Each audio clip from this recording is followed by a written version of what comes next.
भारत के भूगोल में आपका स्वागत है। टीजीटी 2021 का ये कुल 62 क्वेश्चन, जिसमें भूगोल के खंड 1 से संबंधित क्वेश्चन है। तो पहला क्वेश्चन है आपका कॉमन वाले पार्ट में आया था, जिसमें लिखा गया था कि अलेपी बंदरगाह किस तट पे स्थित है। तो जो अलेपी बंदरगाह है वो केरल पे है। क्वेश्चन नंबर 2 है, यूर्त निम्न में से किस प्रजाति का घर है। तो ये खिरगिज का घर है यूर्त। क्वेश्चन नंबर 2 है, हिटलेसी ने वृहत स्तर पर विश्व के कितने कृषि क्षेत्रों में विभाजित किया है। कुल 13 क्षेत्रों में किया है। क्वेश्चन नंबर 4 है, निम्नलिखित में किस एक को संपन्नता का झरना कहते हैं। खनिज तेल को कहते हैं। और 2011 की जनगणना निम्नलिखित में से किस राज्य में जनसंख्या की सबसे कम 10 की वृद्धि रही है। तो ये नागालैंड है। और महात्मा गांधी जल शक्ति परियोजना भारत के किस राज्य में है। तो ये कर्नाटक में है। जो भारत में सबसे बड़ा कपास उत्पादक राज्य कौन सा है। तो गुजरात है सबसे बड़ा उत्पादक। फिलहाल इस समय महाराष्ट्र है। संसाधन संरक्षण के लिए आवश्यक है। तो इसमें मानव एवं संसाधन के मध्य संतुलन स्थापित करना ये भी है। संसाधन का विवेकपूर्ण उपयोग ये भी है। संसाधन का विकास ये भी है, यानी कि सभी, यानी डी ऑप्शन उपयोग सभी। भूमध्य रेखा पर 1 डिग्री देशांतर की दूरी कितनी होती है। तो 111.32 होती है। जबकि अगर अक्षांश का देखेंगे तो 111 होती है अक्षांश का। लेकिन इसी की लंबाई विषुववृत्त पे होती है 110.6। और अगर आप ध्रुवों पर जाएंगे 111.7। और वैसे देखेंगे तो 111 होता है अक्षांश का लगभग में, यानी औसत दूरी अक्षांश का 111 होता है। विषुववृत्त पे इसकी लंबाई 110.6 होती है, जबकि ध्रुवों पर इसका 111.7 किलोमीटर होता है, राउंड फिगर। बात करें निम्नलिखित में कौन सा युग्म सही नहीं है। तो ये जो क्वेश्चन है इस पर लिखा नहीं गया था किससे संबंधित है, लेकिन आपको बता दें ये है जल विद्युत से संबंधित क्वेश्चन है। तापी विद्युत से संबंधित है, जिसमें राजस्थान में अंटा ये सही ऑप्शन है। इसके बाद अगर बात करें उड़ीसा का गौरीपुर, ये सुमेलित नहीं है। जो गौरीपुर है वो असम में है। जबकि उड़ीसा में देखेंगे तालचर विद्युत परियोजना है। वहीं गुजरात में सिक्का सही है। बिहार में बरौनी ये भी सही है। तो गलत ऑप्शन यही था कि आपका गौरीपुर, ये गलत ऑप्शन है। ये गौरीपुर असम में है, जबकि उड़ीसा में तलचर है। ये है विद्युत तापी संयंत्र। हरित क्रांति से प्राय है उच्च उत्पादन की वैरायटी प्रोग्राम। हरित क्रांति जिसमें उत्पादन अनाजों का बढ़ गया था। और दक्षिण अमेरिका के मोलदार पर्वत का उदाहरण एंडीज पर्वत है। वहीं निम्नलिखित देशों में कौन एक रबड़ का प्रमुख उत्पादक नहीं है। तो थाईलैंड, मलेशिया, इंडोनेशिया, जबकि ब्राज़ील नहीं है। प्रवाल वित्तीय उत्पत्ति संबंधी सिद्धांतों में कौन सा सही नहीं है। तो ये डेविस का उत्पादन चक्र प्रवाल भित्ति से नहीं है, बल्कि ये नदी उत्पादन से। कारल बस्ती संबंधित है, तो ये मसाई से संबंधित है। शिव समुद्रम जल विद्युत कहाँ पे है। कर्नाटक में है। और ये है कथन और कारण। न्यू इंग्लैंड औद्योगिक प्रदेश विश्व का एक प्रमुख प्रदेश है। बिल्कुल सही बात है। औद्योगिक कच्चा माल तथा परिवहन की सुविधाएं अच्छी किसी में, ये भी सही है। यानी दोनों व्याख्या करते हैं या दोनों सही है और व्याख्या भी है। निम्नलिखित में किस प्रदेश में जैव विविधता में संपन्नता है। तो हालांकि क्वेश्चन थोड़ा सा टेक्निकल है, क्योंकि उष्ण प्रदेश को ना मारकर लोग समुद्री माने थे, जबकि सही उष्ण प्रदेश ही है। हालांकि उष्ण कटबंदी सदाबहार देना चाहिए था, उष्ण कटबंदी देना चाहिए था, लेकिन यहाँ पे ट्रॉपिकल रीजन यानी इंग्लिश वर्जन से सही होगा ऑप्शन ए। और डोकलाम पठार जानते हैं भारत, चीन, भूटान का। प्लेसर निक्षेप पाए जाते हैं ये जलोढ़ पंखों तथा घाटी की तल पे, यानी एलुवियल फैन एंड वैलिया फ्लोर। बालू के साथ धात्विक खनिजों में भी पाए जाते हैं, लेकिन सबसे सटीक ऑप्शन यहाँ जलोढ़ पंख ही है, क्योंकि यहाँ पे उत्तर दिया नहीं था बालू के साथ।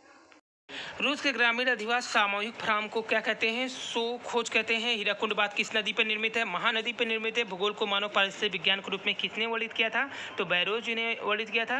ह्यूमन ज्योग्राफी वेलफेयर अप्रोच नामक पुस्तक किसने लिखा था। तो ये पुस्तक जो है DM स्मिथ ने लिखा था, ह्यूमन ज्योग्राफी वेलफेयर अप्रोच नामक पुस्तक। निम्नलिखित में किस प्रकार के अधिवास का विकास सड़क, नदी, नहर के दोनों किनारों पर होता है। तो ये रेखाकार जो होता है वहीं पर सड़क, नदी या नहर के दोनों किनारों पर होता है। बात करें गारो खासी जो राजमहल भीतर का निर्माण हुआ, तो ये आधा भ्रंश का उदाहरण है। गारो राजमहल जो है ये आधा भ्रंश का उदाहरण है। वहीं क्वेश्चन नंबर 27, समानता इनमें से कौन सा परतदार चट्टानों में पाया जाता है। तो ये सिल्का पाई जाती है। परतदार चट्टानों में सिल्का पाई जाती है। क्वेश्चन नंबर 28 की बात करें, कर्क रेखा निम्नलिखित में भारत के किस एक राज्य से होकर नहीं गुजरता। त्रिपुरा से होकर के नहीं गुजरता है, जबकि बाकी मित्र पे गमछाझार सूत्र के हिसाब से यहाँ पर ये फिट बैठेगा। मणिपुर से नहीं गुजरता है, जबकि मित्र पे गमछाझार अगर देखेंगे तो यहाँ पे त्रिपुरा, मिजोरम, पश्चिम बंगाल आ जाएगा।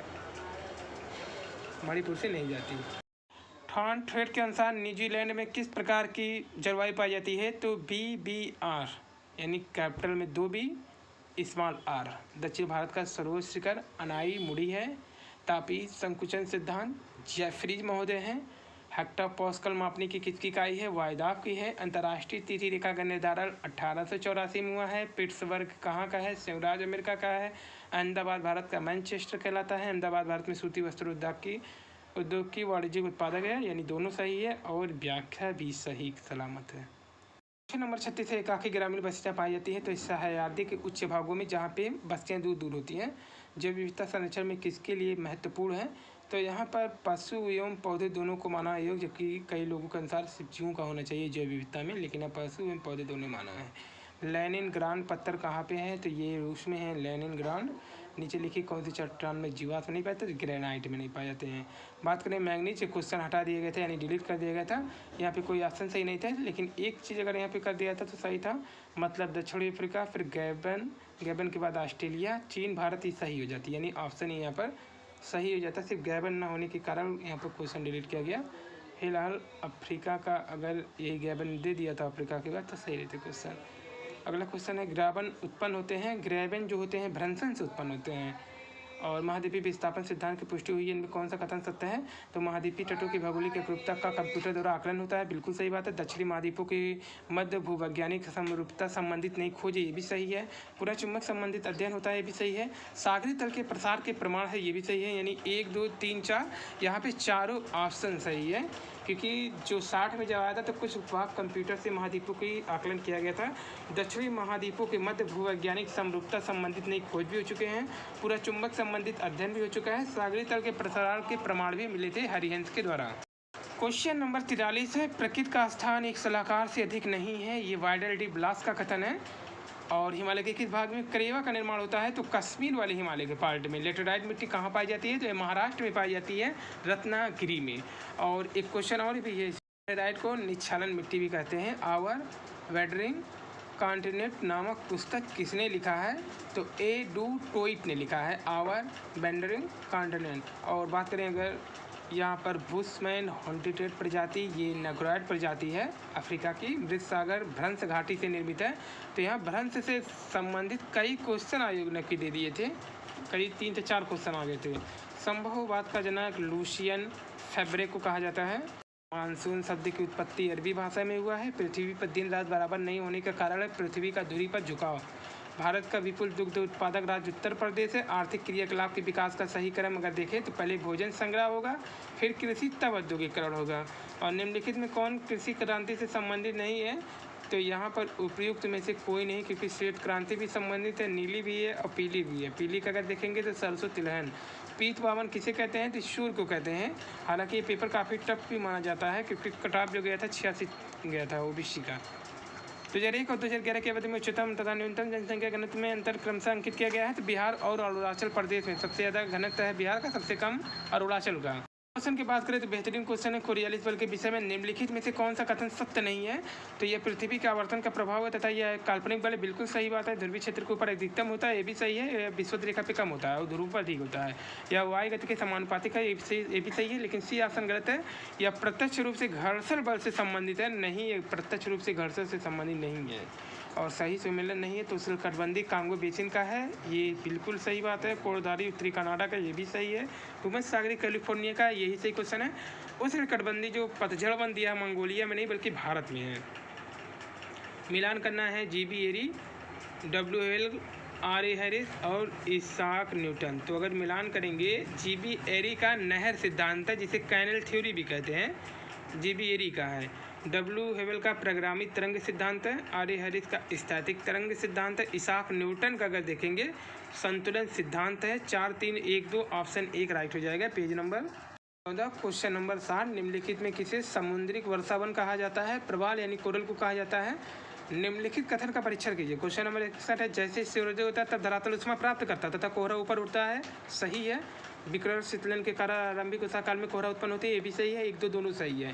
क्वेश्चन नंबर 62 है, उपलब्धता के आधार पर कौन सा संसाधन का उपयुक्त वर्गीकरण है?